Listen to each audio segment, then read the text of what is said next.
Welcome to episode 110 of the Camerosity podcast, the world's first and only open source film and digital photography podcast. My name is Mike Ekman, and it's time again for another round of nerdy camera gas discussion. Our last show was all about Canon rangefinders.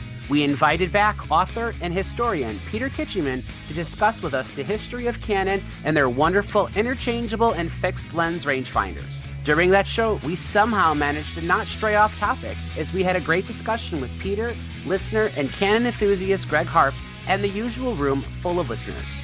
A few of our most astute listeners noticed that tonight's episode was number 110 and thought that it would be fun to talk all about 110 Pocket Instamatic cameras. So that's what we're going to do. We'll try to stay on topic for 2 episodes in a row, but if we somehow manage to get into the weeds, don't blame me. As usual, the waiting room is starting to fill up, so let's get started and hit that admit all button. All right. We have a large group of people, as always, a lot of returning callers. I see maybe one person that looks new that I don't recognize, but I'm also horrible with remembering people's names over 109 previous episodes, so sometimes I forget. But in no particular order, Greg Harp is back, Will Pinkham, AJ Gentile, Pat Casey, Ira Cohen, Fernando from Germany, Eric Schneck, Edward Michelet. Edward, I don't recognize your name. Are you a first-time caller? Yes. Awesome. You want to do a quick introduction? Oh, yeah. So I'm in France right now, so it's 2 a.m.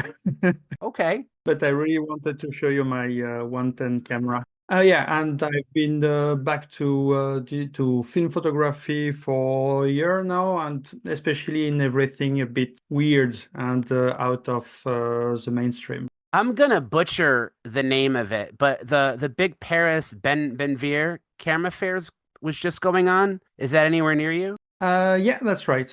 Is that maybe have you ever been there before or no? Yeah, I've been there. Okay. Well, maybe we'll come back to you a little bit later and ask how that went because it sounds pretty fantastical to me from what I've seen online. But yeah, so we have everybody else here. Tonight we're going to cover 110 cameras. I'm reserving the possibility that we could extend this to all subminiatures. You know, there were a lot of other types of cameras that used 16 millimeter or some variation of that. But what seems to work fairly well when we do these shows is maybe a little bit of history. So I dug into the MikeEkman.com archives and I found a little blurb I wrote about how 110 film got started. It was Pocket Instamatic was really Kodak's official name for it. On occasion, you'd see 110 advertised with it, but I think usually it was Pocket Instamatic, which was a smaller version of their regular Instamatic that they had released about a decade earlier. But Pocket Instamatic came out in 1972. It used the number 110, like I said, which is weird because they actually, back in the late 1800s, early 20th century, had, in completely unrelated,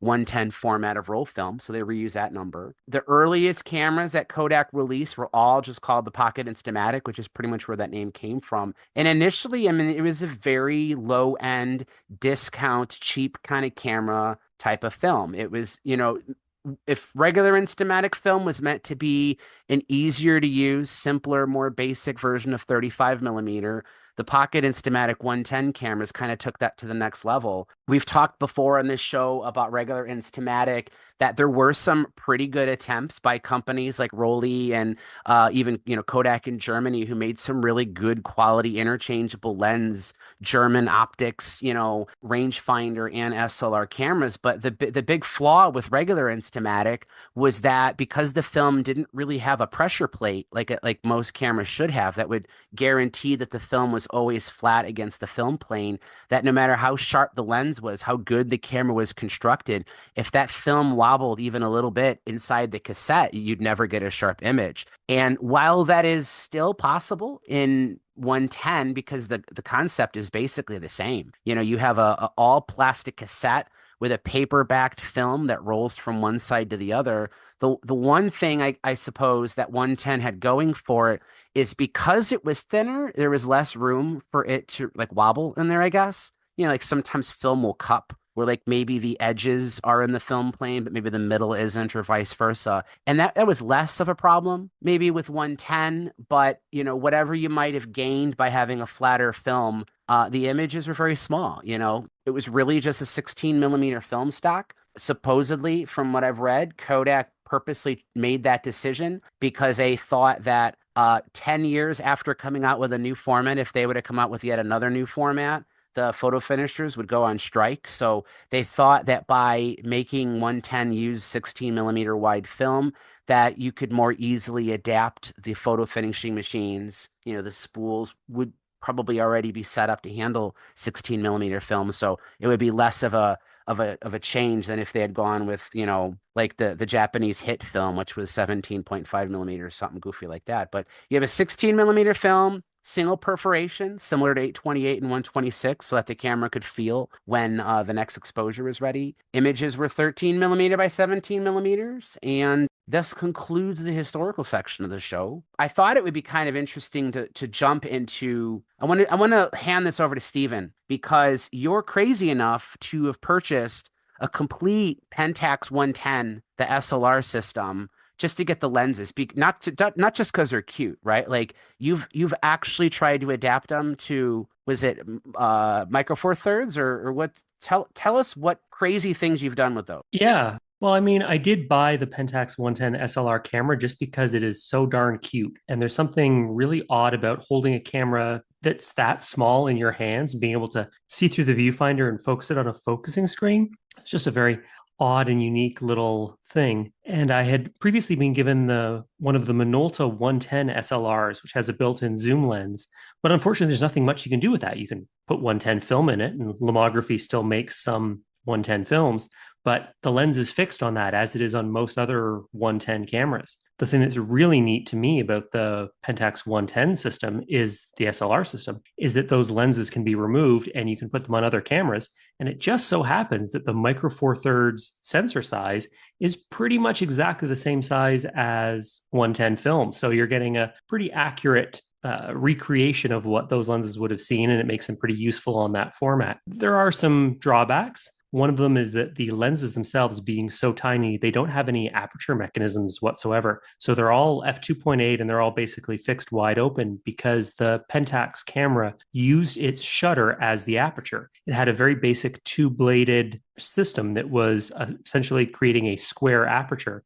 And operating as the shutter, it would just only open a certain way to give you the effect of the aperture at the back of the lens at the same time as working as a shutter for the exposure. So if you're adapting the lenses, you don't have that aperture, but people have kind of worked around it. There are adapters that have built-in apertures, but they tend to leak light. Not something I want to go with. Other people have used just basic adapters and then created their own Waterhouse stops by putting in little pieces of black cardboard or rubber O-rings, things like that, to kind of stop the lenses down a little bit, because definitely if you do stop them down a bit, you do get higher image quality compared to using them wide open. That's interesting too, because I knew that there was no aperture control, but I feel like I didn't realize that there was no aperture at all. There was no diaphragm in the lenses, and that they use the shutter to stop down is something that a lot of the lesser expensive fixed lens rangefinder 35 millimeter cameras did, where the shutter itself functioned just like the diaphragm did. So Pentax kind of, I feel like that was probably a conscientious decision, both to simplify the design, but also keep it as small as possible. Yeah, and it also meant that the camera was auto exposure only, because the system electronically controlling that whole mechanism basically couldn't precisely tell exactly what it was going to be doing. So there was no really way to do aperture priority or shutter priority. It just would do an automatic system that whatever amount of light happened to come in with whatever rough aperture opening it chose, it just adjusted its shutter timing based on that. So it was quite variable, but in the end, it worked. It was certainly good enough for color negative film. So if 110 has almost no crop factor for Micro Four Thirds, have you actually shot any? Like, have you gotten results from any of your digital cameras? I have, yes. And oh gosh, now I realize you probably would have been asking me this and I should have checked to see which ones I actually have.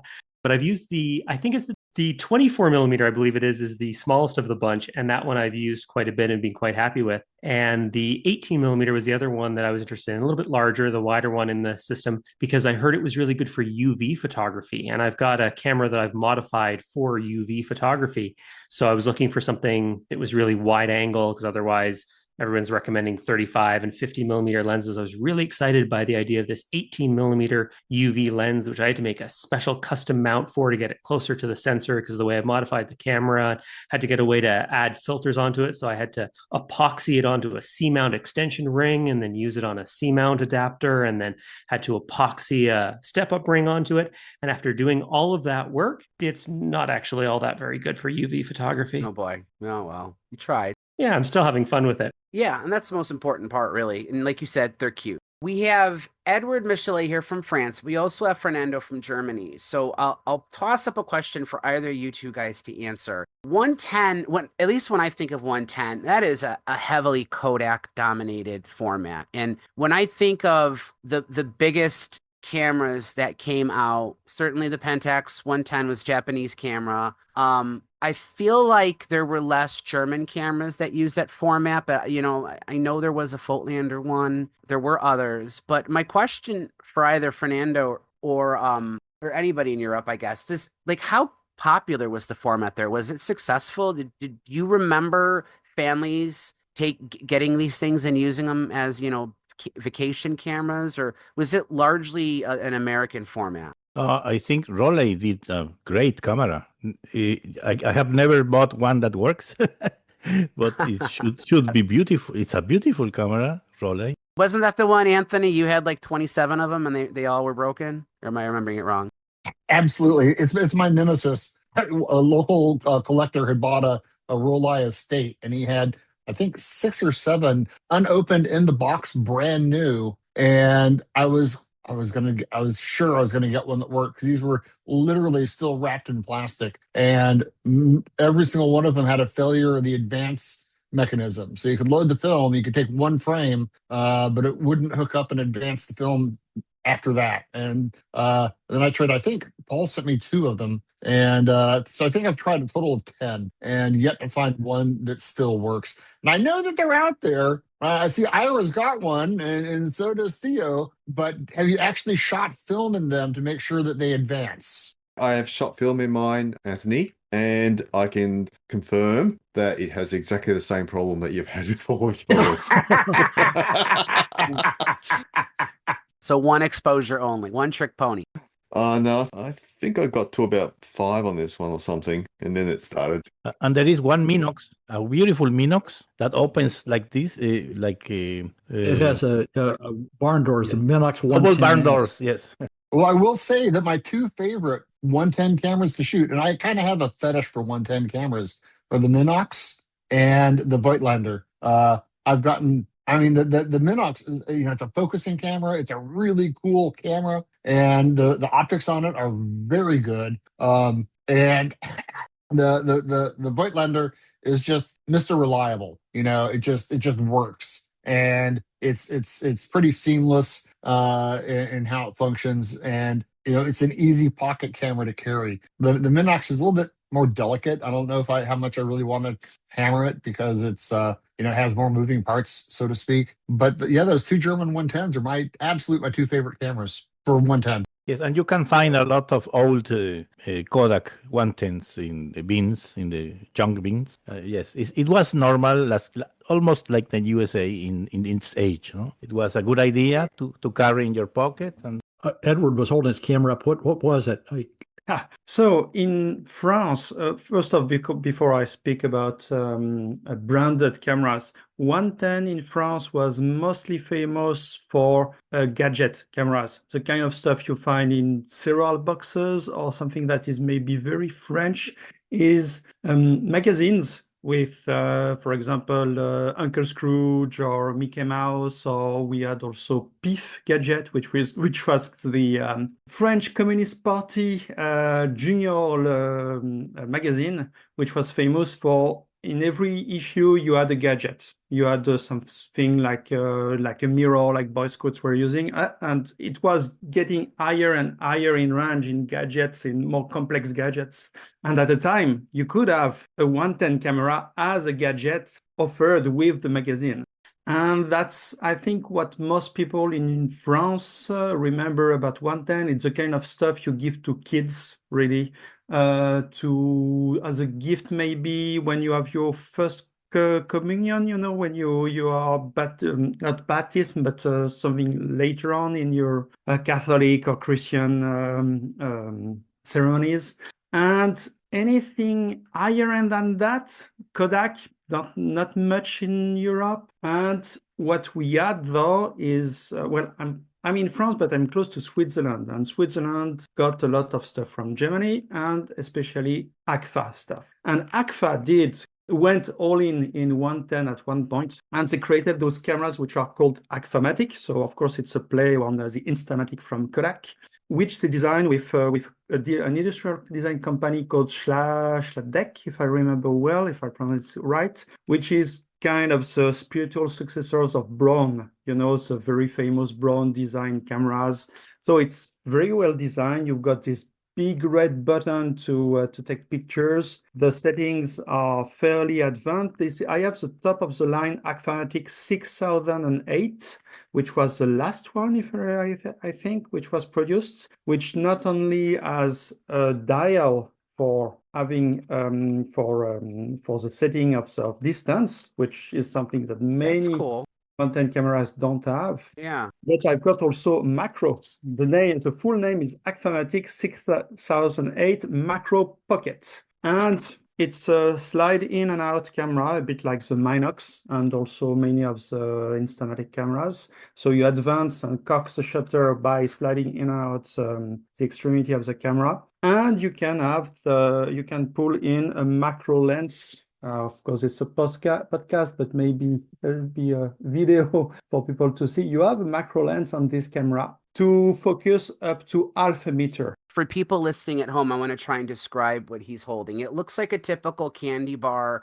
110 camera, but it has what looks to be like an analog dial on the top plate, which is how he was controlling focus. And there's like a little needle. Yeah, he's holding it up now that shows distances in meters from the minimum focus distance, 0.5 meters to infinity. It gives you little icons kind of describing what you're shooting. And he was explaining that you cock the shutter by just closing and reopening it. And then for your macro modes, there's a sliding lens, like an auxiliary lens that he slid over the taking lens to put it in macro mode. So it definitely looks different from... Because I've seen a lot of those Agfa 110 cameras. Paul, did Rudy and I send you boxes and boxes of Agfa 110 cameras from Kurt? No, not that I can remember. I don't remember ever seeing any. So I think we always joked about Rudy kept all of Kurt's vest pocket codecs. I think he had 74 of them. He took one for the team.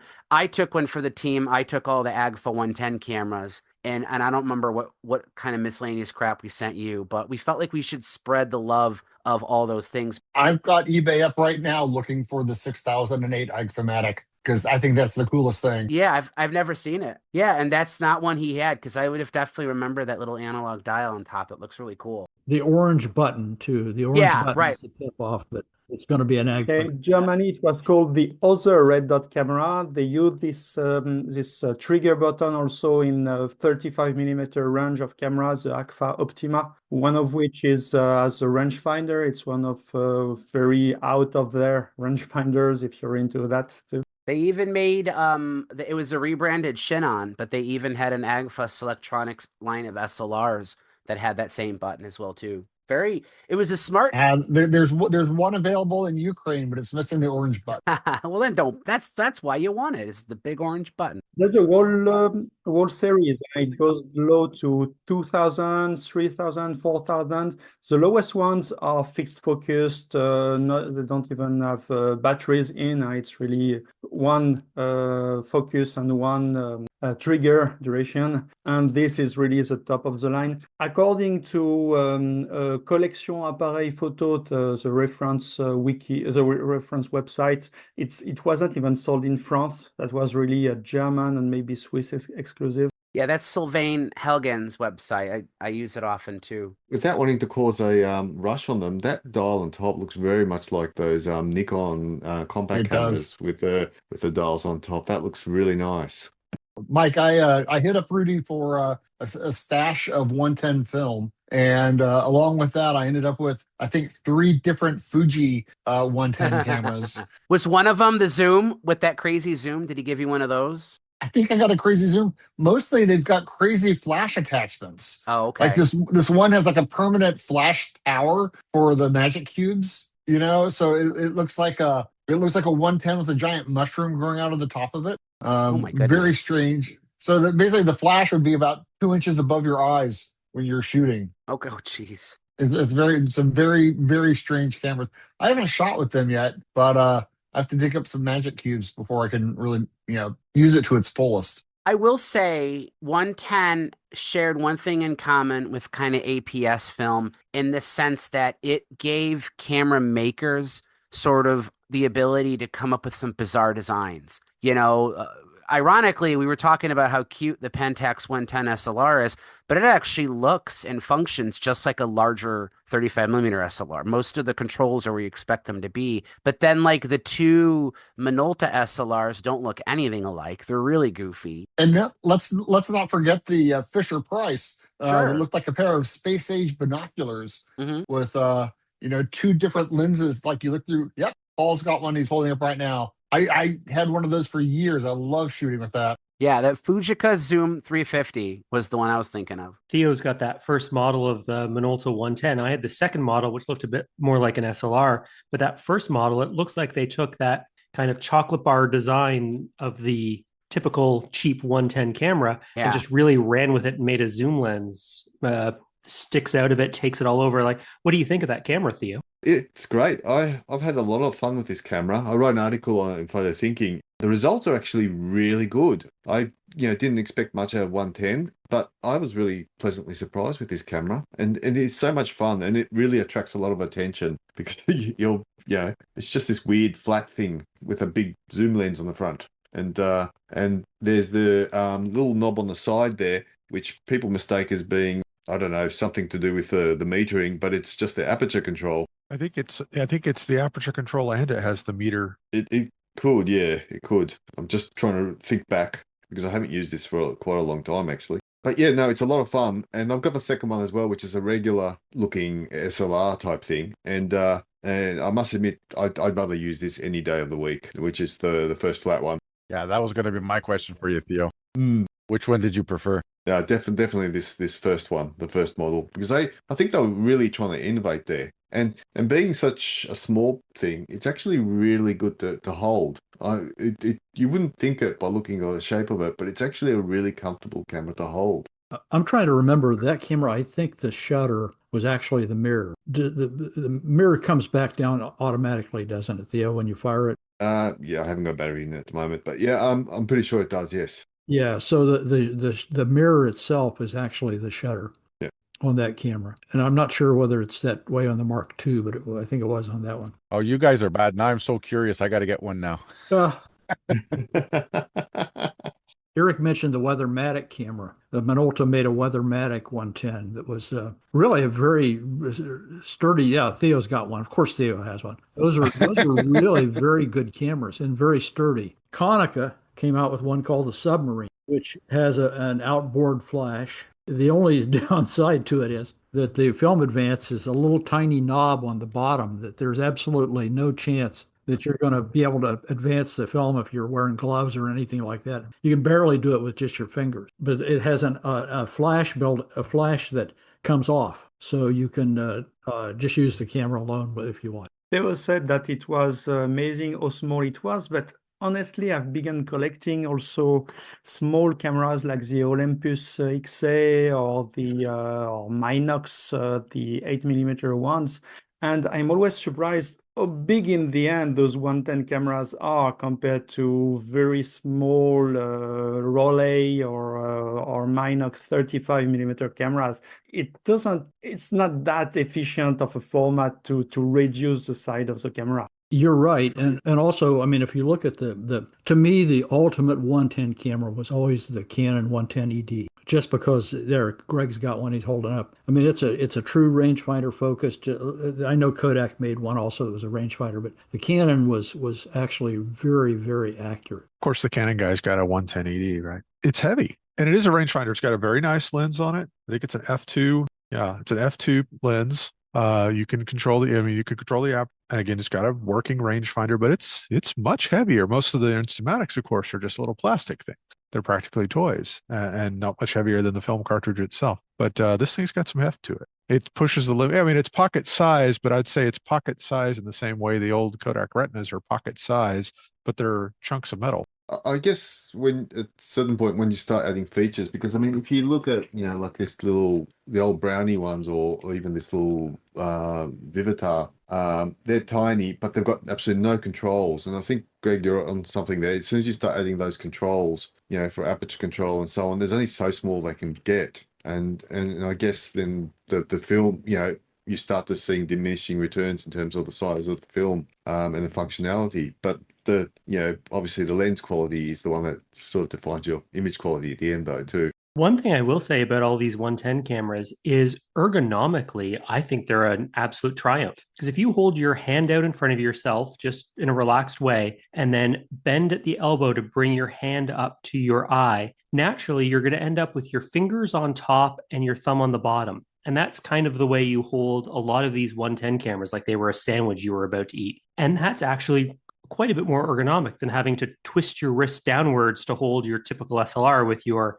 fingers at the front and your thumb at the back. Very few other cameras did this. There's kind of the Canon Auto Boy Jet, I think it was the Futura or something like that. And camcorders, of course, use this form factor of having your fingers on the top and your thumb at the bottom or at the back. But really, it's a kind of a unique form factor that for some reason, probably just because of the format of the cartridge, the size and shape of it, and trying to make the camera as small as possible around it, they ended up making 110 cameras really ergonomic, maybe by accident. Yeah, that format came back with the bridge, with the Ricoh Mirai, and with the Canon again, AZ300. That was weird that it comes again and again, and it falls again and again, despite people saying, yeah, it's a very nice form factor. And yeah, maybe we'll see it again in 5 or 10 years' time. Something I always thought interesting, Kodak, at the very beginning, it was a failed effort. But remember, they provided Kodachrome and Ektachrome, and they even made a miniature carousel projector. And if you wanted them in your regular 2x2, you'd get this. If you wanted them in your miniature carousel projector, they made that. So in the beginning, I think Eastman thought, oh, maybe slide shooters will use these, because again, they made Kodachrome and Ektachrome. And I never had one of those miniature carousels, but they were supposed to be quite good. The Pocket, we're called the Pocket carousels. Yes. And, you said they made Kodachrome, and I don't remember that. But oh God, look at this. Was that a Kodachrome slide? The failure was two things. The cameras didn't have an accurate enough shutter to give decent exposures. That was number one, unless you were using a Canon 110 or one of the other higher end. I mean, none of the Kodak cameras would have been suitable for shooting slides. The second mount you showed was the 110 film in a 2x2 mount, so which would imply that you could use it in a regular Kodak carousel projector. The problem was that it backed up all the heat into the projector itself and burned out the motors on them. So Kodak later said, "Don't do that." They were just having all kinds of problems with people doing an 80 slide show with 110 slides and find out their projector had caught fire halfway through the. And not to mention, unless you had a very special short lens on your full size carousel, you've got a tiny image on the screen, so that would be another. Yeah, you needed a 2-inch lens. But interestingly, the little miniature, I don't know if you can see it, but it's actually embossed on their Kodak or Kodachrome. Mm-hmm. So they actually miniaturized the whole thing. And again, it went nowhere. I don't know if they sold very much Ektachrome or Kodachrome 110. I doubt they did. You know what they sold a lot of that you wouldn't have thought? Verichrome pan, because they did make BP 110 also. I developed that stuff myself. I was always a big Verichrome fan in all sorts of different formats. And they made a lot of regular Instamatic and Verichrome as well. And as we're probably all aware, shooting expired color film is not always the most reliable way to use these older cameras. But when you consider that there's no easy way to respool 110 cameras, it is possible. It's just not easy to do. If you're going to try and shoot expired film, the Verichrome ones are your best bet, because Verichrome at least has a chance of finding an original cassette, maybe from the 80s, and there's a good chance you might still be able to get something out of it. Personally, I would probably try one of the higher ends one, like the Canon 110 ED, because it gives you a little bit more exposure control that maybe the fully automatic ones wouldn't. But yeah, I mean, that's probably your best bet if you want to try and use an old 110 camera, is to find some of the Verichrome used. And if I can continue my praise of 110, back in the early 80s, late 70s, early 80s, I came up shooting 16 millimeter film as much as I was shooting 35 millimeter stills. And, 16 millimeter, nobody complained about the fact that it was a small film. It was like I've projected 16 millimeter films in regular theaters, and very few people would know that it wasn't a 35 millimeter film that I was projecting. And, if I'm making a print from like a 110, you can get a good 5x7 out of a 110 film frame that is satisfactory. So, same with the Minox, in spite of the fact that it's a small negative, people think, oh, it's so small. What are you going to do? A 2x3, a 3x4? But, you can get a very good usable print out of these films.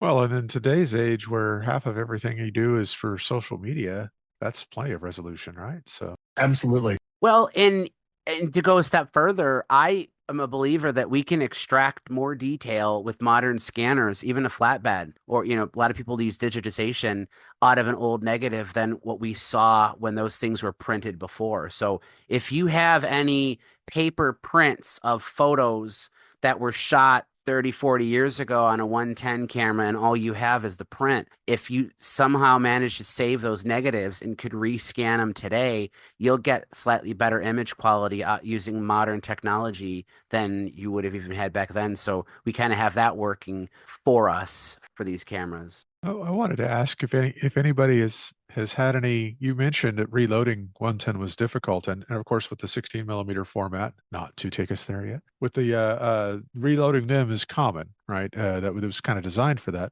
I guess 110, because it has that sort of one sprocket per frame, has an issue there. But I think there are some cameras that need that in order to function, and some that, as long as you can advance them the right amount, don't need it. And I was wondering if people had any experience, any of the audience had any experience with reloading 110 cartridges with, say, unperforated, or you just use single perforated film and you use the non-perforated side. Because I'm curious about trying that. So if the question is, have any of us had experience? Yes, I have, and it's never worked. So, but I'm posting in the chat here, and I will include this link in the show notes. There used to be, he's been on the show before, but he's fallen off the planet. There was a guy named Adam Paul who has a website that's still up. He hasn't updated it in years. But back in 2018, he did this 11 camera comparison of a whole bunch of different 110 models. And he makes a neat little chart at the bottom where he indicates which ones he was able to get to reload. And there were 3.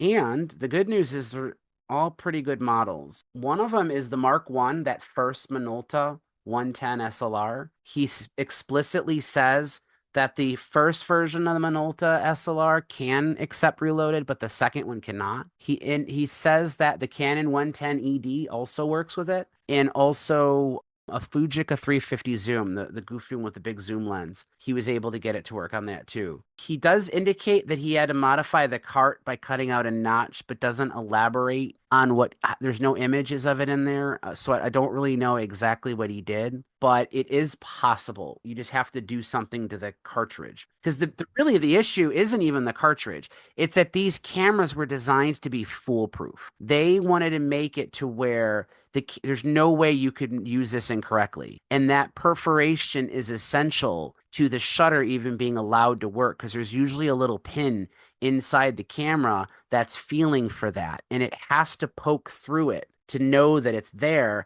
or else the shutter just will not fire no matter what you do. So if you reload that film, unless you're modifying it in a dark room and manually perforating it, which I know some people do, but I'm not going to try that. But if you're just trying to get 16 millimeter microfilm, unperforated film, and just try to reload a cassette, an overwhelming majority of 110 cameras will not work because that pin never finds the hole. But those 3 models he indicated will work. You just have to do something to the cartridge. I just don't know what it is. Some cameras even use that perforation to cock the shutter, that the little lever passing through them was what provided the movement and the power that was needed to do that. Yeah, like the sprockets on a lot of other cameras. Yeah. Yeah, it seems like the more basic the camera, the less likely it is to work, which you'd think it'd be the opposite. You'd think the cheap ones would be easier to fold, but that doesn't seem to be the case. Now, I haven't tried. I've actually only ever gotten results out of one 110 camera ever, and it's the Canon 110 ED. It's a great camera, big supporter of it. No idea what the prices of them are. It's going to take us a couple weeks for this episode to get out. So if anybody here on the live recording wants to jump out and get one of those neat Agfa cameras with the analog dial, or maybe you want to add a Canon 110 to your collection, you have a couple weeks before the rest of the world will hear this episode. Yeah, but that's a problem with the Agfa. It needs the perforations, the correct perforations to it. That's, I think, the biggest knock against the 110 camera format. It's not the size of the negative, because Minox has shown that even smaller negatives can still work optically and mechanically. It's really the perforation. And that's why my next goal will be the 16mm cameras, like the Mamiya 16 or the Minolta 16, which are either fine with non-perforated film or which are fine with film perforations, with normal film perforations. And it's really a self-inflicted wound, I think, by Kodak, who wanted to make once again an incompatible format that would change everything and drive sales. And in the end, it was just a bad idea. We're saying it's a bad idea and there was restrictions there, but I actually feel 110 cameras are the cockroach of the camera world. And the reason why I say that is not because they're bad, it's because how many of you here have actually thought about, the 110 episode, maybe I've got one or two, and then you started looking and suddenly you found you've got like a dozen or 2 dozen of these cameras lying around.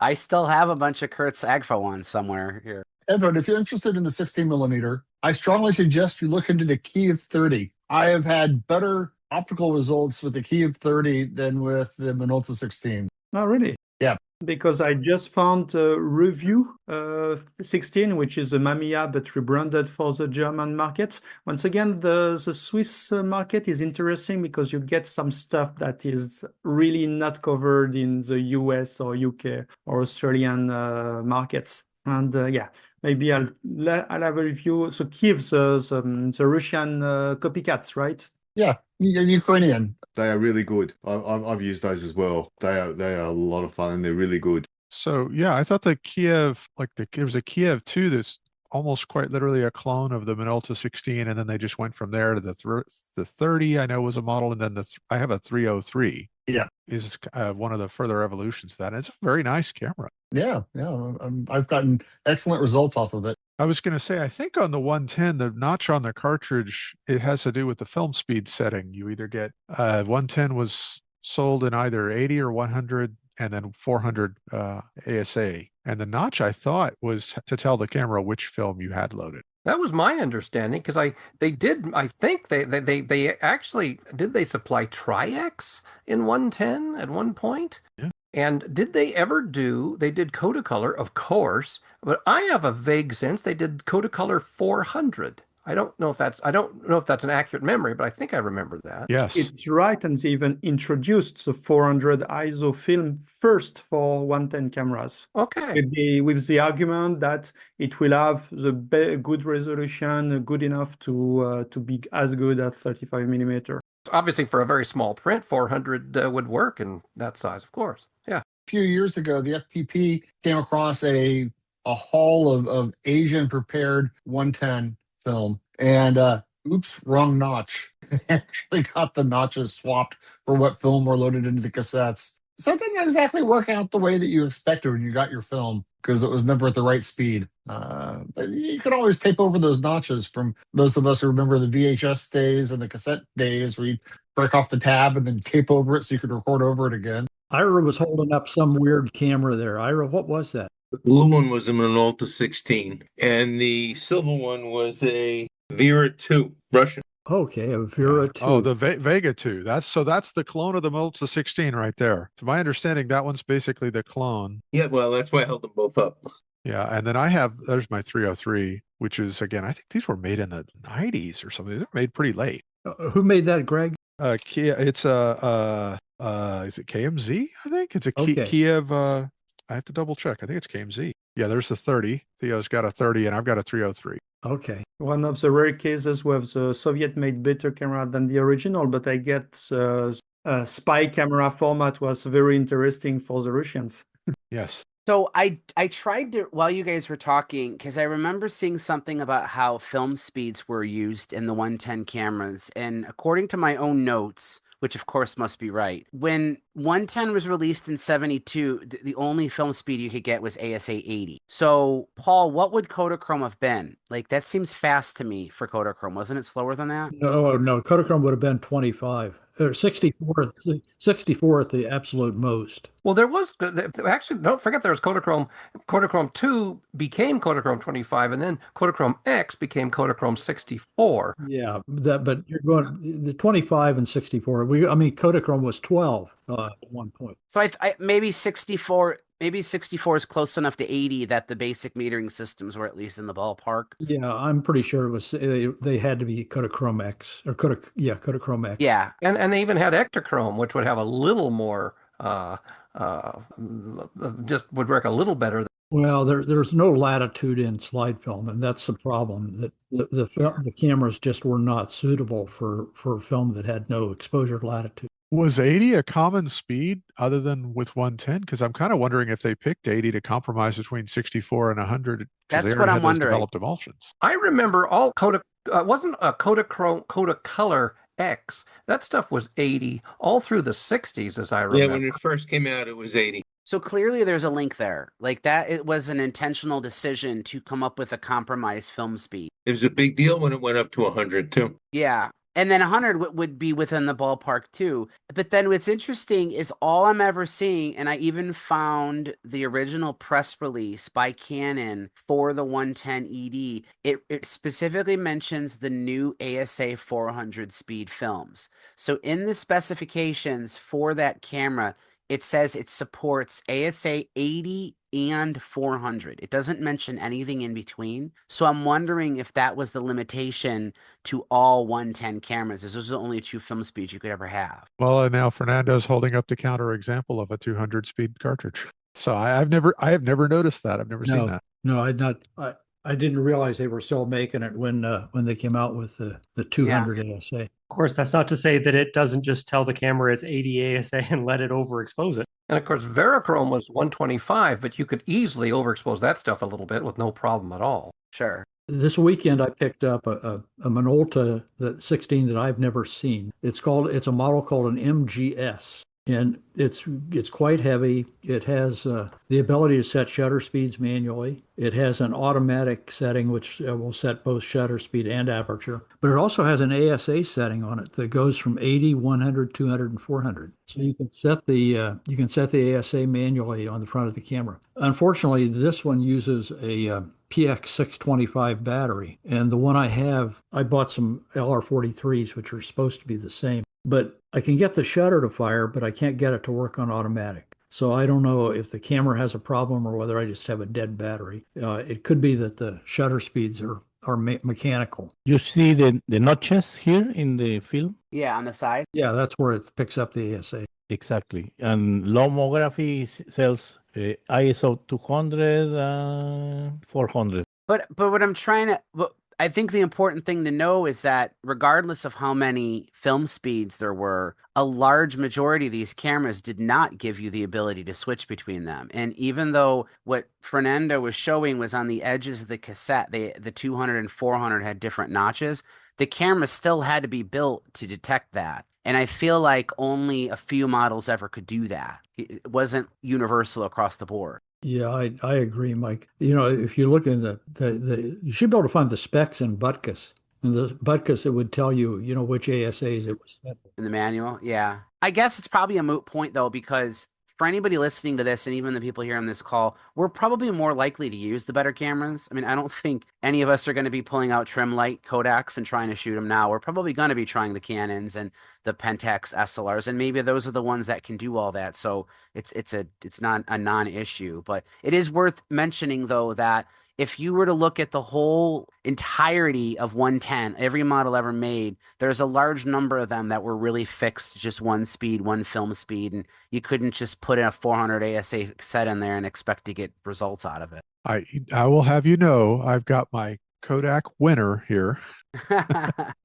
This is a camera I had to find because it's what I got on my 8th birthday. This was my first camera. That's and funny. It is a very basic, single shot or single exposure point of shoot. I will put one roll through this thing. I'll have to, right? Yeah, you have to. Yeah, You have it's not to. that exciting to use otherwise. Do you see something that touches a notch in the back inside? On the Winner, I don't see anything inside, but the Winner is, again, it's one shutter speed, one aperture fixed. I think it's f11 or something like that. It's a Sunny 16 camera. I mean, it has a flash adapter or flash port for those candy bar flash bars, but I think they just expect it to shoot one way, and that's the only way. Yeah, and you hope you get I something think so printed. too. It's the same concept that disposable cameras use. They made it where everything was average with the hope that you'll get something. May not be great, but at least it's something. Yeah, I'm just trying to find some light to show you the inside of the Agfamatic. There's just a little tab there on a spring. So it's really just on or off. So there's really two possible speeds that you can put in this camera. It's really, as you said, the basic around 100 ISO, or it's high speed one at around 400 ISO. And I think that's mentioned in the manual. So it's two stops of difference between 100 and 400. That's really what you got in the late models, only the high ends. So Paul, you mentioned the battery, but that was actually something I wanted to bring up at some point in this episode, because with the introduction of the Pocket Instamatic cameras came the introduction of what I think is one of the most diabolical batteries ever made for cameras, which was the infamous K-type battery. Do you remember what those look like, Paul? Sure, the big flat disc. They're a K25 or what do they call them? Greg, you probably got some cameras that use them. They're flat. They're flat. They slid into the side of the camera at the back. Weren't the cells like at a diagonal? Yes, they were. They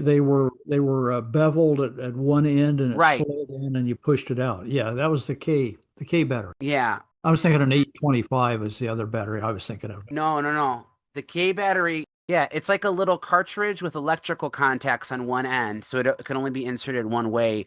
But inside of them were like almost, they might have even been regular button cells. I don't know that to be true, but they were in like a 45-degree angle, and they once again were trying to come up with the smallest possible way to package this battery, but ended up dead end technology, because even now you probably can 3D print an adapter, I would think, but that's got to be a hassle to try and deal with that as well. That battery also fit some other things at that time, maybe like remote controls or something really funky that, because the manufacturers, they're not going to want to make a battery just to fit one thing. So they came up with some other uses for it, but it didn't last long. Kind of makes me think of the instant film cartridges that had batteries in them, which I always thought was a dastardly. It just made everything more expensive with that system. Yeah, but you could use the batteries for little science projects after the film was gone. Yes, I did. I've got a history question. Okay, they come out with 110 in early 70s. Was 126 in decline? Why would Eastman come up with a whole new system? Was there a desire to make did they market research showed people wanted smaller cameras? Maybe it was a mama papa bear thing, because I at least I think of it that way, because I had my 110 camera, my mom had her 126 camera, and my dad had his 35 millimeter SLR. Kodak also just loved introducing new film formats just to sell people new cameras and make proprietary film that would only be offered by Kodak because nobody else could copy it. They did that quite a bit. And look at disc film. I can't think of any good rational reason for disc film other than fewer exposures per unit that consumers have to purchase and introducing a new format just to profit off of. No, I absolutely that the disc was a disaster. 110 worked for them, so they must have thought, aha, we could do disc, and that didn't work. Well, and to Stephen's point, the disc was ergonomically terrible. The exact opposite of the 110. But you know what disc did do? It developed T-grain film. T-grain, yeah. That was the point. The point wasn't the camera as much as it was the development of the film. Photo finishers hated it because they had to spend a lot of money on processing equipment to process the film and then make the prints from the film. Same thing happened with APS. But the one saving grace of the disc is that it did bring in a whole lot of good films over the years. I don't remember which website was explaining that. I think maybe it was a 678 vintage, but it's down right now. And the goal in part for Kodak of developing the 110 and then the disc was also to just get more money because you use less film for each picture. It's smaller and smaller mean that they could milk their processing capabilities to just give them make more pictures out of coated for medium. Well, I mean, also look at the history of Eastman Kodak, and this is going to sound like I'm being negative, and I don't intend it to be that way. But Eastman Kodak was a film company. They made cameras to sell more film, right? I mean, with few exception, the Ektra and the Medalist and maybe a few others, they really never aimed for the high end of the market. They wanted to have something that was just decent enough that they could sell more film. And if you think back, in the early days of roll film, right? Like even going back to the Eastman Dry Plate Company, the early 20th century, there was like 20 something different film standards. It was all over the board. There was really no consistency in how film should look. When you think of 35 millimeter, like what we call 35 millimeter today, Kodak didn't invent that. What they did invent, or at least patent, was the cassette. Right? Like the 35 millimeter double perforated film was well in use by Leica, Zeiss, and many other cameras way before Kodak even started producing any. So the one film format that probably made Kodak the most amount of money was the one film format that they themselves didn't actually create. So if you look at their history throughout the 20th century, about every decade they had a new priority, right? Like Kodachrome came out, slide film in the 30s. The war threw things off, so we'll skip the 40s. But in the 50s, slide film went through the roof, right? Like that was all of the Kodak signets and a lot of the cameras that they produced during that era was to sell more slide film. The 1960s, we saw the Instamatic film. They said, all right, we're not making as much money as we possibly could off of 35 millimeter. What can we do to make a more proprietary format that will allow us to make more money? To Pat's question, why was 110 made in the 70s when they already had 126? I don't know, but if you actually just look at the different numbers of models of good 126 cameras, by the 70s, the numbers were dropping. So I would imagine that Kodak probably did see the writing on the wall for the full-size Instamatic. It was not replacing 35 millimeter in terms of popularity. Yeah, it sold in decent quantities. It was easier to use, but maybe they thought, well, do we really need to keep a large negative if we're just making simple cameras? So that's, in my opinion, why they pivoted to the Pocket Instamatic. In the 80s, a lot of people don't realize this, but in 1980, Kodak actually attempted to release a new version of 35 millimeter film that failed. I don't even think it ever was given a number, but I remember writing an article on it once before, and it had certain features that ended up in APS film. So, they tried several times to reinvent 35 millimeter film,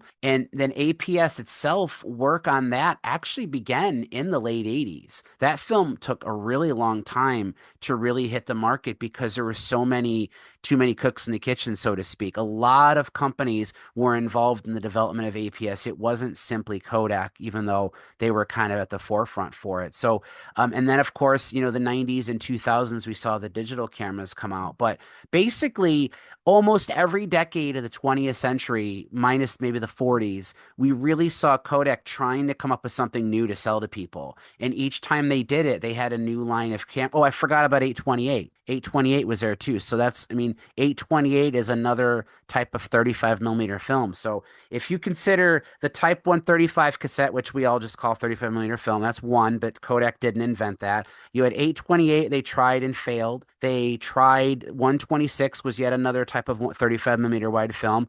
I won't say it failed. It just didn't last that long. Then the failed 1980 35 millimeter format that never quite worked out. And then, like I said, they went into APS. So, again, I'm not disparaging them. They're a company. They want to make money. They want to make the shareholders happy. I get it. But that was more or less their goal throughout this entire time, was to constantly keep coming up with new stuff to sell you. There's a middle ground of fixed zoom lens 110 cameras. I got a pair of them here.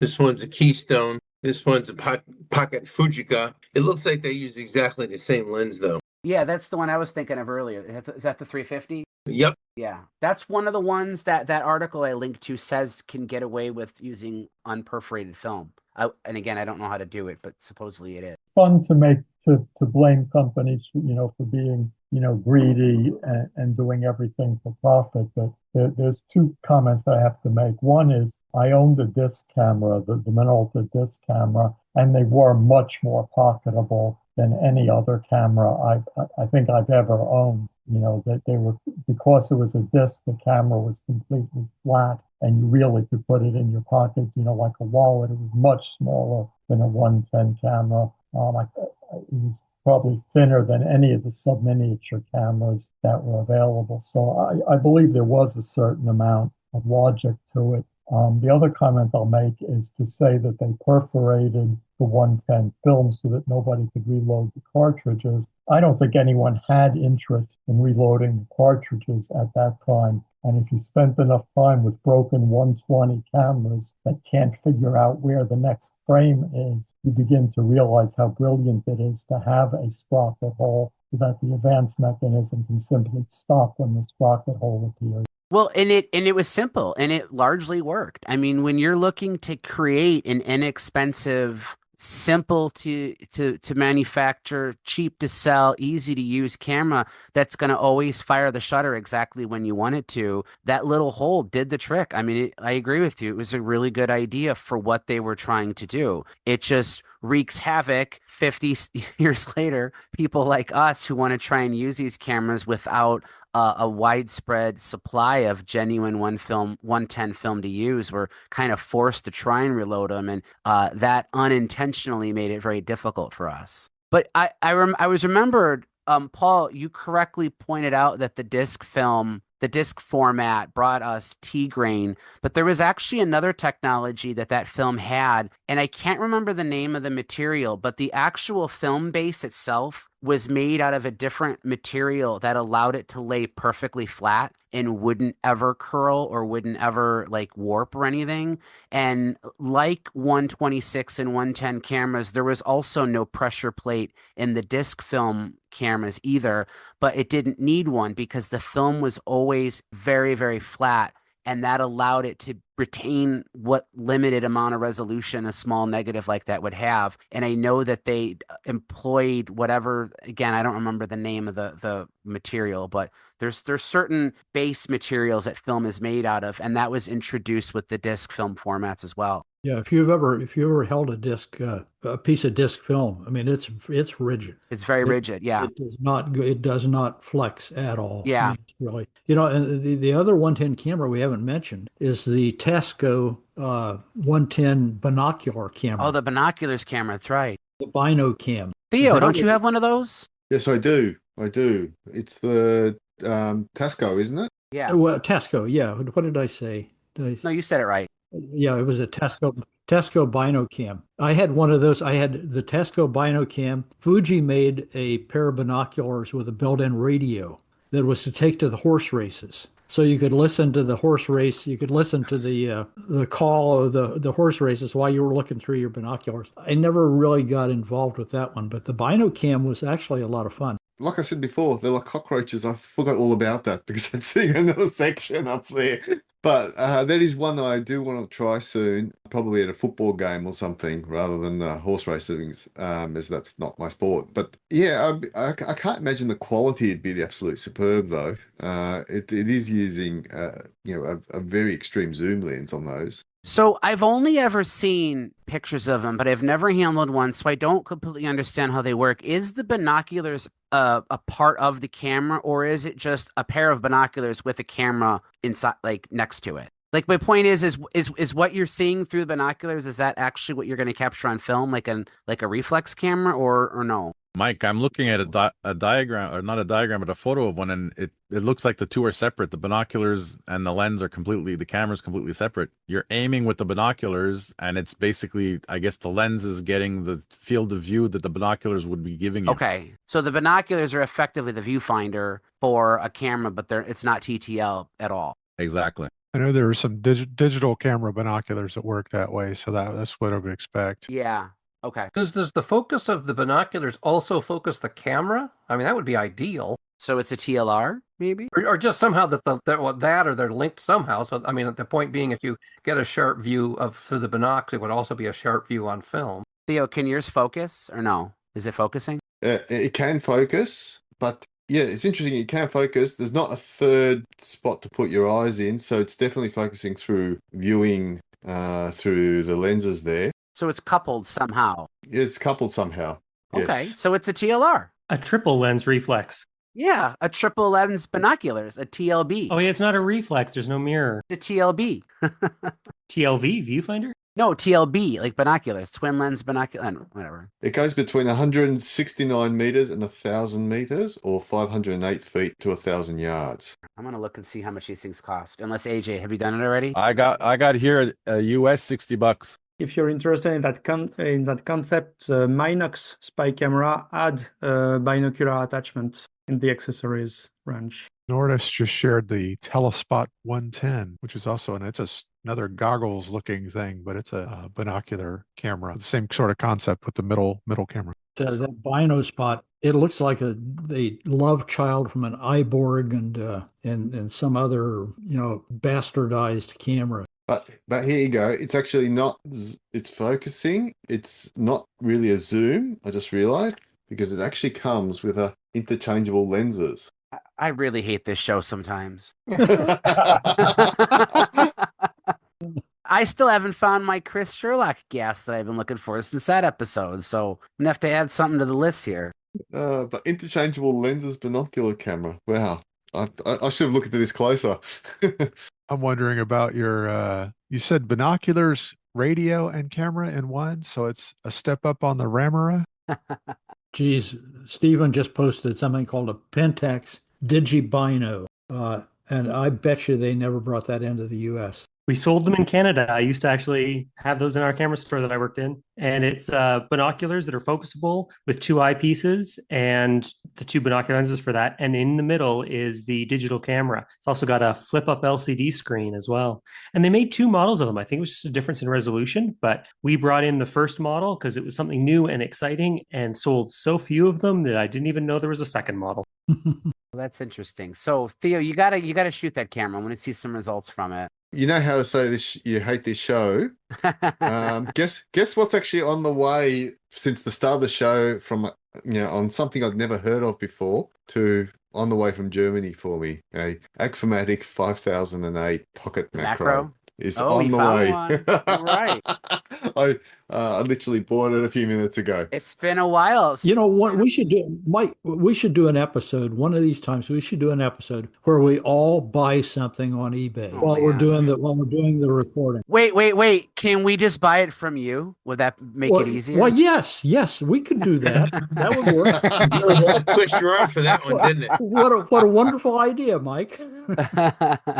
We had to do this episode because one of the cameras that I've got some gas for but have been avoiding, although it keeps popping up every once in a while. And just yesterday, eBay sent me watched item here. We found a new listing for you. It's a 110 camera. So this episode really isn't helping me at all. Yeah. But I'm pretty sure it's got to be the most ridiculous 110 camera out there. It is at its core a sort of candy bar or sandwich style 110 camera, but it has a fake pentaprism up above, and it has a fake big lens down below, and it extends out to the sides and down below. So it looks like it's a single lens reflex camera. However, what it does is transform into a robot that is made up of lions. If anyone remembers the old 80s Voltron movies, Yes. The pentaprism opens up, or TV show, I should have said.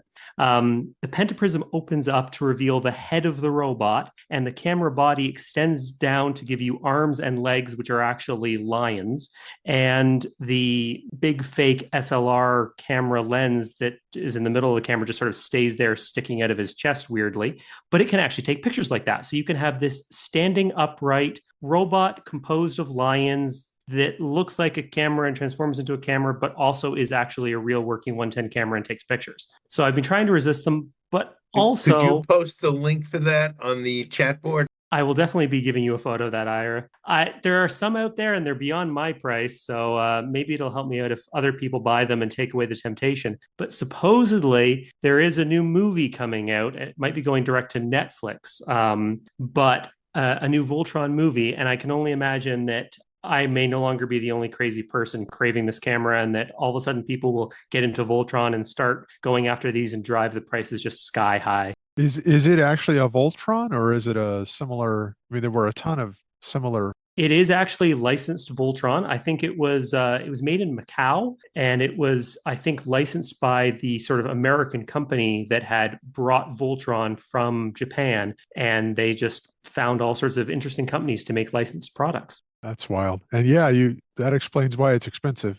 Has nothing to do with it being a camera and everything to do with it being a Voltron. Steven, are you talking about the Voltron Star Shooter 110? I am indeed.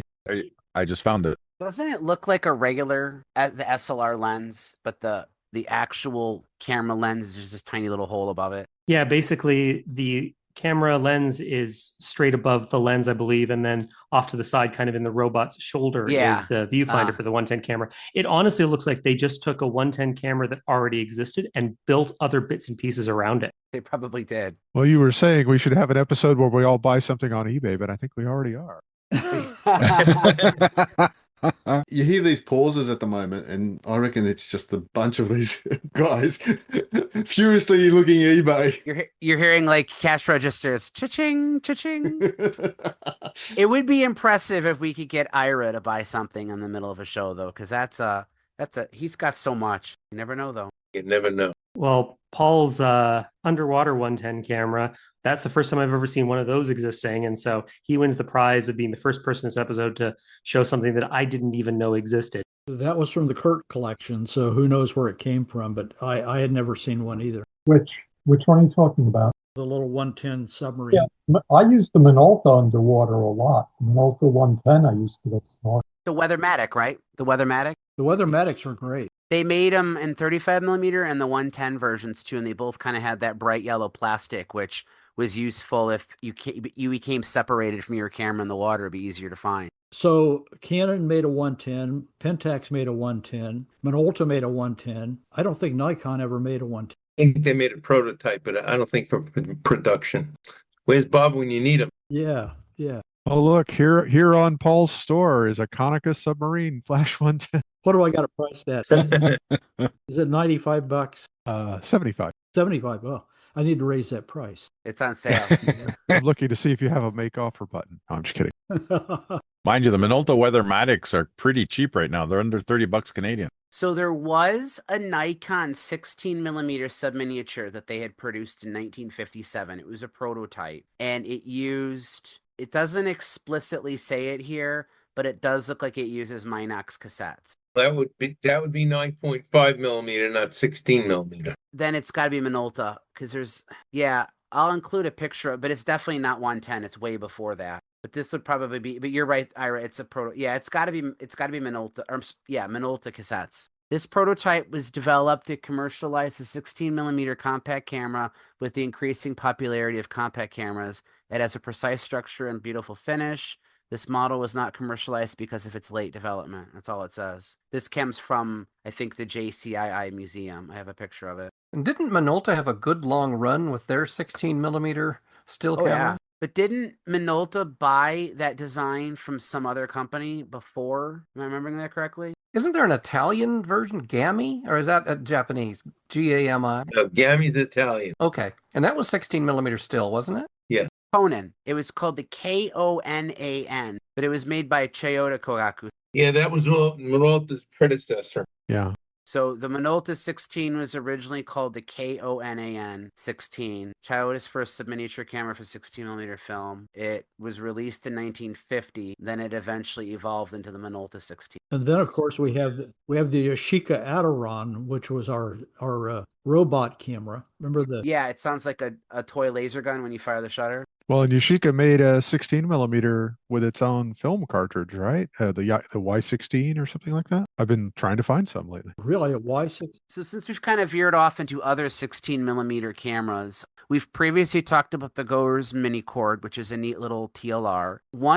Two other cameras I have, which I'd love to shoot one day. I just don't know if I'll ever get around to it. But there was a panoramic 16 millimeter camera called the Visca Wide 16, which it's a swing lens camera. I mean, it's essentially a horizon, but very, very, very small. And it shoots panoramic photos on 16 millimeter film, which just blows me away. Like, who would want that? But then another really cool camera, which I know at one time you had, Paul, if maybe you still have it, but Lionel, the train company, made a 16 millimeter stereo camera called the Line-X at one time. I just got one. Yeah, I got one from Kurt, but I have another one that I just got.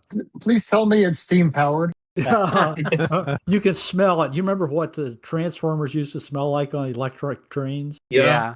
It smells like that. A little bit of ozone. Kurt had 3 of those Visca wides that I got. So I had if one. he got one, then he must have had 4, and Rudy probably got one. So that's 5. Yeah, mine's in the original box, and it's got a couple cassettes in there too. I kept one only because I didn't think I'd ever come across. And they actually aren't that expensive. I see them, I'm not gonna say all the time, but they're not super rare. So I have to imagine they were made in like decent quantities, but what target audience wants to shoot a swing lens 16 millimeter camera? Apparently somebody. Me. Yeah. It's Anthony. You can send it down. I've got a whole bunch of 16 millimeter bulk film. So if you want to send it down, I'll let you know if it works. Okay. You know what? I actually will. I think I'm going to do it because I think that would be a really cool experiment. The one camera that I did recently reload, and I have a review coming of it soon, is the Whittaker Micro 16. Yes. Which is it looks like a box of cigarettes. Or a package of cigarettes, and it came in a couple different colors. I have the green one, and I was able to just get some double perforated film from FPP, and I was able to manually spool it in the cassettes, and it worked. The images aren't very good, but it worked quite reasonably well, and it was a lot of fun to use. So if you want to save money in film, you can slice the film with this Agfamatic slicer and with interchangeable knives. That uses regular 35 millimeter film. You stick in there. Canister to canister, and Okay. you change from 16 millimeter or Mino. Oh, okay. What is the brand of that? Is the Agfamatic in Italy? Fakmatic. I don't have that, but they made a 3D printed 126 reloadable cassette. I have one of those. It works okay. Like, here's the Conan 16 you were talking about. There you go. Yep, that's the original Minolta 16. It opens just like the Minolta. Yeah, I remembered that there was another camera with a different name. I just couldn't remember if it was them who made it, but they did. So, all right, so we still have some people here who haven't really talked a whole lot. Like, what are some other models of these cameras that maybe, or any stories that you might have shooting some of these things, or maybe you've wanted to shoot one? Like I have the Minolta Zoom, and I think I have some other. I have the Pentax 110 SLR one and the Minolta 16. I think over the years, I mean, like probably a lot of people, my very first camera was a Kodak 110 Instamatic. I think one Christmas, like all of us cousins got one. And so over the years, I think I just collect them. They're, I find them for $1 or $5 or whatever, or they're, around. And I'm like, I just have to buy it. And I just keep getting all kinds of them and never really thought much about it. And I think a few episodes ago, I think Anthony was talking about the quality of the images from like the 110s or the 16s. And I was like, it really sparked something. So tonight I was super excited to come on and like get all the dirt on the quality 110 cameras to go out and play with. So, I'm looking forward to that for sure. Definitely. The Pentax 110, to get a complete set, the prices are a bit high because you want to get them where everything is together. But I would say probably the best bang for your buck for a good quality, reasonable chance at it working 110 camera is without a doubt the Canon 110E. There was the 110E, which I think was the base model. The ED, the D was date back. It has a data back. And then there was the 110 ED20, which is the exact same camera, but it added support for the 400 speed film, which we were talking about earlier. But they're all basically the same camera. It's a coupled rangefinder, combined image, coincident, just like you're used to in 35 millimeter. It has auto exposure.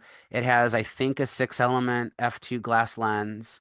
And it's going to eke out the most amount of resolution out of that film as you're going to get. It's a 5 elements 4 group lens. It's a really quite a spectacular lens for such a small format. We can't keep having episodes where like the best cameras we talk about are Canon back to back. So I was gonna say I'm a Canon fanboy, pretty hardcore, so that fit right in there. Okay. Well, then we'll allow it then. I was gonna say, I mean, it's only because the Canons are the best. No, I'm really not that much of a Canon fanboy. I am a Canon fan, but no, there are a lot of wonderful cameras out there. But no, it is impressive. In Canon's own history, they talk about this camera, and they really went hard after they made a very advanced 110 camera, and then they didn't sell, and they stopped making it very quickly. They said that the 110 ED20 was the last Instamatic they ever made. But it is a very nice camera, and it takes a battery you can get. It takes the LR44s, which is the same battery that's in the A series cameras and a few others. You can still buy them. Meter's going to work with them, and so yeah, it's a good camera for if you want to play with 110 and have a little bit of control. The battery was a great thing, and that K battery is interesting. I do have a camera. I think it's a 110 that takes that K battery. I did look up. There's one guy who has a way to modify and make housing that takes a AA, and you can buy one off eBay. But anyway, my question was actually like, what's a great source for all these camera batteries? This weekend, I actually was going through a bunch of cameras and realized like I need to get all these batteries. You guys just use Amazon, eBay, any special? I have 110. I just got a blister pack of LR44s. I think it was $6 for 6 batteries. Yeah, the bulk batteries I buy from Amazon, but there are a couple that you got to be really careful on. The PX27s for the Minox cameras. There are really, I've found 2 different manufacturers, and Anthony will remember which ones. Golden Power is one. The other brand is called XL, EXEL. Yeah, there are a lot of batteries on Amazon that are advertised as being one chemistry, like being silver oxide or a lithium, and they're actually not. They're alkaline or even something worse. That's what I was going to say as well. I read really carefully because I like to use the SR44s rather than the LR44s for some of my cameras that I use more regularly. And yeah, you do a search for SR44 and probably about the 10th or 11th listing on Amazon will be the ones that actually are the silver oxide. You'll get pushed a lot of the alkaline one up front. In some cases, the battery adapters can be a good way to go. If you've got something that takes a larger mercury battery, you can get something like the MR9 adapter, which has a Schottky diode in it that will take something like an SR44 or an S76 and lower the voltage down to the 1.35 volts that you want for replacing a mercury battery. But even then, a lot of times if you're shopping from AliExpress or Amazon, you're getting a knockoff that doesn't actually even have a diode in it at all. So you really do need to get a multimeter and test it yourself to see if you're getting something genuine. The MR9s are the ones to go for. Right. That was the guy. Was he in Germany or something? Like you had to email him to get those? UK. Okay. So is that still the best way to get those, is to email him? I have his like entire paper on how to make it yourself and all the data on it that I downloaded years ago going, oh, I'll make a bunch of these. Not yet. Now I looked at that and just went, oh, order. One brand that I've had pretty good luck with, I had to look it up because I couldn't remember, is Voniko, Voniko, and I use them for like CR123s. A lot of the lithium batteries, they're way more affordable than some of the name brands. I think they even make the PX28 in the 625s. So that's a brand I've had pretty decent luck with. But Amazon, definitely. Unfortunately, the cheaper ones, bad for the earth, but I use them like disposables. I'll get a whole bunch of them. The button cells, I usually load them in a camera, shoot a roll of film, and I don't trust them to shoot a second one. I ended up just tossing them. But if you're shooting cameras infrequently and you want something that's gonna last, it's gonna be hard to find something that's gonna you're gonna be able to put it on the shelf for 6 months and then pull it off and have it still be good, because it probably won't be. I would say once you get more than a few cameras that take batteries, my habit is I have a place I keep batteries and I put them into a camera and I use the camera and then I take the batteries out, put them back in Yeah, there. get a tackle box or a jewelry. Keep the batteries separated also. You got to put like Scotch tape on them so they don't touch each other. Yes. Don't throw a bunch of lithium cells in a bucket. And take them on an airplane for sure. Yeah, really. Isn't that the reason you can't mail cameras to Canada? Because if they have a battery, they won't even accept it. Didn't we talk about that once before? That's a big issue for. That's one of the reasons a lot of the shipping companies have restrictions on number of lithium-ion batteries, or that they simply won't take them at all. So it depends more on the shipping companies than on the country and government itself. But it's worse though, because like if I want to, because I tried sending some cameras to Alex Likes once before, and they were all like old mechanical non-battery cameras, but on the customs form I indicated that they were cameras, and they immediately rejected it. This is how I keep my lithium batteries. Yeah, he's got them in shrink wrap. Or what is it? A vacuum It's Scotch seal bag? tape. Oh, Scotch tape. Okay, couldn't quite tell. Ira's holding up a Scotch tape necklace, kind of. I got this 123 rechargeable with a charger. Oh, rechargeable. That's new. I save a lot of money with this charger for the 123. And what do you do? Shoot a roll and then put them immediately in the charger and charge them back up again? Yeah, before I use the camera, I charge it. Top it back off. You put a USB here, and Yeah. it charges in 1 hour or less. I was just going to say, quick follow-up, Mike. One thing I've noticed is that when buying from Bai in Japan, they've started putting specifically on their customs declarations, camera, no battery in brackets. Yeah. Because it must be something that they've had stuff sent back. And so they're explicitly mentioning it on every piece of paperwork that they ship something out with. I'll try that, because that happened to me. My package got rejected being sent to Alex, because I didn't do that. I just said camera, and I think they just assume, oh well, that's electronics. It probably has a battery. It's one of the advantages of collecting vintage cameras. They don't use batteries. But they don't. The customs people, they don't know that though. They don't understand. I mean, I can't even tell you how many times I've talked to people and said that a camera doesn't have any electronics at all, and it just blows them away. Like, how does this thing not need electricity? It's like they just don't. You got to label everything as a clockwork steampunk camera. Right. Steampunk. There you go. Yeah. Yeah, but then they get upset if you put coal from Newcastle. I've had to answer customs on what country the metal in the camera was smelted in. So I don't know that there's any escape. Greg, you've had bad luck with that. I have one quarter of my shipments from Bai have been stuck in customs for a week or longer. I really want to do I don't want to necessarily call it a buy episode, but I want to have like a how to buy cameras from Japan kind of thing. Because there's certainly other options too. I mean, you could go straight to, Yahoo Auctions, I suppose. But, there's all these other ways of doing it. And I know you've had really bad luck. And so far I haven't. So I feel like it's a ticking time bomb. Ira, you were actually the first person I ever knew that used Bai quite a bit. I mean, have you had any really bad horror stories about shipments? Sure. I get cameras faster from Japan than from Europe usually. But not through Bai. Yeah, well, that's who I buy from. And they still come fast to you? I mean, most of the stuff I get in about 5 days from Japan.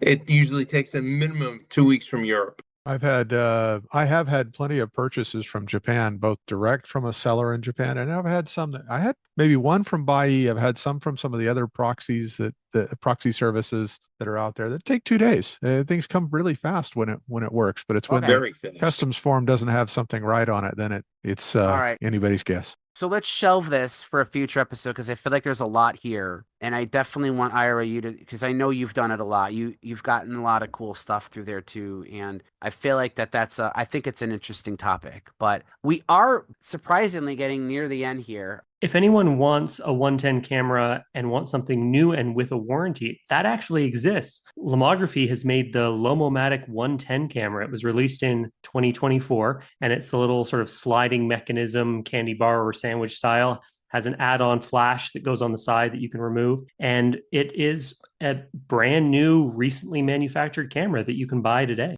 I only have one question, Stephen. What's a warranty? It's this theoretical thing.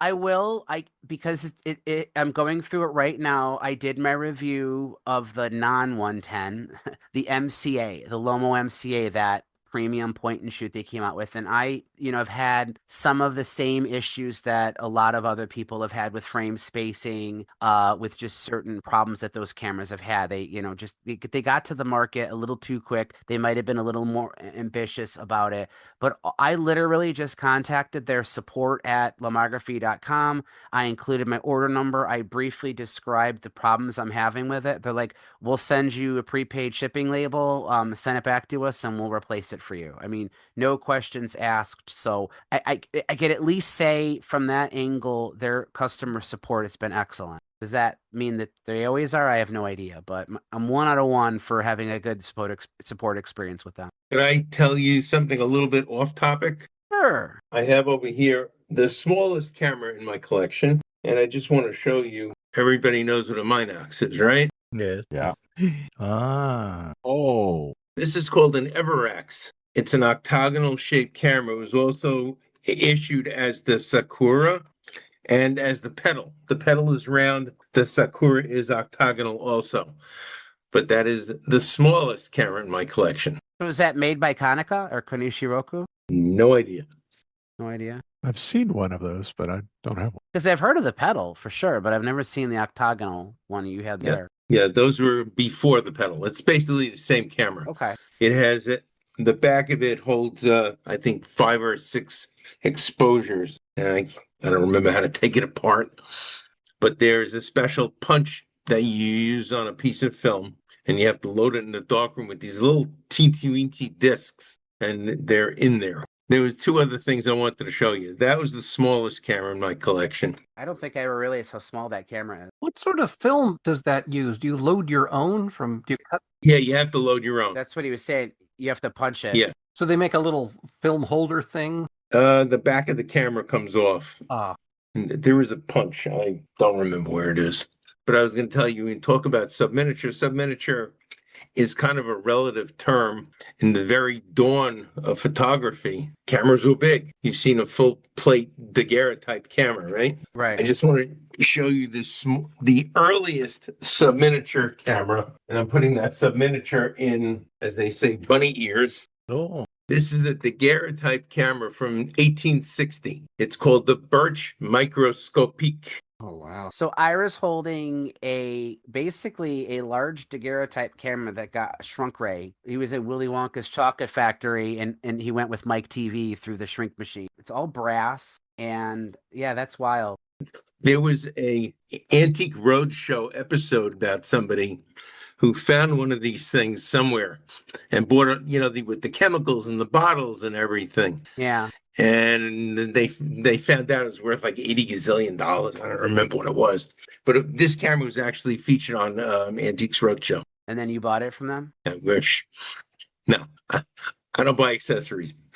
So is it, and this is not an insult, Ira. I love you very, very much. I've seen your collection in person. It is amazing. But your level of gas is so far beyond. Like you could sit there in that room you're in, because I've been there. I can see the cabinet behind him as his prototypes cabinet. And he can keep showing things to you that you'll never find ever again. It's Because so they don't cool. exist. Right, it doesn't exist, right? He's got so many one-of-a-kind cameras or stuff like that weird daguerreotype from the 1800s that just you can't find again, and that's cool. But unfortunately, we will never find them. Thank you for sharing that, though. Were those called detective cameras back in the day? No, actually, detective cameras were huge. They were 9 by 12. They were in a big wooden box about this big. I don't know why they were called detective cameras. The only camera I could have that could be considered a detective camera is a Tom Thumb. It was meant to be in the case when you took the picture. So the subject of your examination or whatever didn't know you were taking his picture. Because I've certainly seen those ones where they'd fit it into your tie or a little something like that back in the those are disguised cameras. Okay. And then there was the Tom Thumb camera radio, but that was, I think, a 127 camera in there. Yeah, that was very different. Yeah. The Tom Thumb camera looks a little, I don't know if you've ever seen the Photosphere, the French camera. No. No. Sat on a pedestal. Yes. Yeah, that was it looked like a big softball. Well, half of one. Do you have one, Ira? The Tom Thumb or the Photosphere? The Photosphere. Sure. You don't have to go get it. It's literally 2 feet away. Okay. This is a Photosphere. This was the smallest one that they made. This is 8x9. It was also available 9x12 and 13x18. Metal body.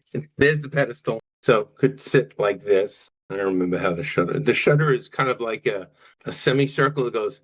All right. Well, thank you for that, Ira. Let's conclude our 110th episode dedicated primarily to 110. I think we stayed pretty on topic, except, we deviated into 110 adjacent 16 millimeter cameras, of which there's many. Did we mention where you can get 110 film? I mean, Lomography, we mentioned you can still get stuff from. There used to be a Japanese company, I think, called Fukatsu, who used to make it. I don't know if they still do, but there are still brand new emulsions. It's not re-spooled 16 millimeter. It's genuinely new film that you could still get. You could still get black and white and color films. No Kodachrome, of course. It is still possible to get them, and you can use these cameras if you want to learn to develop yourself, because it is 16 millimeter film. It does fit on regular 16 millimeter spools. So if you're a home developer, it's possible to do yourself. But if you want to have a professional do it, you can send it to most of the mail order places. In the US, you have the Dark Room and Dwayne's Photo and, whatever the equivalents are in Canada or in Europe or something like that. So of all of if you were to group all quote unquote extinct film format cameras, 110 is still sort of on that cusp of not necessarily extinct, because you can still get brand new cameras like the Lomography 110. You can get the film. People can fairly easily develop it. So I would encourage anyone listening to at least give the format a try. Was it you, Greg, earlier today that said that in the era of pre-digital, a lot of people used to thumb their noses at these cameras like they're not worth your time, but now in retrospect it's kind of fun to try and see what you can get out of them? Yeah, I personally, I think I scoffed at the 110 format because I remembered the grainy prints that I used to get, and I very quickly started using 35 millimeter in my early, probably even preteens. And so I didn't look at it again for decades. And then just in the era of gas, I have, I first sought after getting the camera that I first got on my birthday. And now it's like, that's some real possibility. But I've also, I moved beyond, I tell people I grew up in the photo club era where we were chasing tack sharp corner to corner. It was always better lenses and just always, and with digital, everything has gotten so incredible. With cameras now even adjusting for distortion in the lenses, and it got boring. And now embracing grainy films and lenses that aren't perfect and that vignette and have various distortions and chromatic, or not necessarily chromatic aberration, but spherical aberration. It's interesting and it's fun. And I'm looking forward to shooting and developing more 110 and 16 millimeter. And I'm looking for can I find X-ray film or, something crazy to load in it. Well, that little cutter, that Factmatic cutter that Fernando showed, in theory, you could cut anything down to size. So you could take X-ray film or infrared or anything goofy and cut it down to size and just use it. So the possibilities are still there. Speaking of Fernando, you haven't been here for a couple episodes, but how's Camerosity in Spanish doing? Oh, thank you for asking. Episode 5. Am I seeing this right? That episode is 3 hours long? Yes. It's Minolta with a guy who is a great guy. Granofino is the name. And he is wonderful. And he couldn't stop talking about Minolta. We have yet, we've recorded longer than 2 hours, but they always get edited down. We have not once, in the 110 episodes, we have never once exceeded the 2 hour mark. So in your 5th episode, you topped out at 2 hours and 56 minutes. So I feel safe in saying we will never top that. Unless we do a two-parter. I guess maybe we could do that. But no, congrats on that. That's very cool. I wish I understood Spanish to kind of hear what he had to say, but good to hear that you're still pumping them out. Thank you. Thank you. We are very happy and we really have fun. Yeah, that's good. It's good to hear. So today's June 8th. If we stick with our current cadence, our next episode will be number 111, would be on the 29th of June. We don't yet have a topic. However, myself and the other hosts were recently talking about what we want to do. And I don't want to drop any hints because I have no idea what order these will be done in. But all I can tell you is that we do have some, what I think are some really cool upcoming shows that we're going to talk about, many of which came from suggestions that you guys had. Wink Wink Cletus had a pretty good idea for an episode we'll probably do soon too. We don't know if any of these will be episode 111 or if it'll just be a gear, an episode that we go in without a pre-planned topic and we just all kind of talk, because those can be fun too. But I mean, I'm looking back at the last 10 episodes we've done, and we had some really great guests, having, Chris Sherlock on, Peter Kitchingman. I really enjoyed the TLR episode. John Minix talking about the Aero Liberator. There's just been some really great shows. So I hope you guys continue to listen and join us. I say it every single time. If you want to hear something on the next episode, the best way to do it is just literally come on and start talking to us about stuff. And, those types of questions usually drive the most fascinating discussion. So as always, the topics and discussions on the Camerosity podcast are influenced by you. We appreciate everybody here. And I want to thank everyone that's on this show. This has been a really fascinating discussion on a lot of unloved cameras, a somewhat unloved film format, but I thought this was a great show. So thank you guys for coming, and everybody have a good rest of your week. Good night, everyone. Good night. Great show. Good night. Thanks, everyone.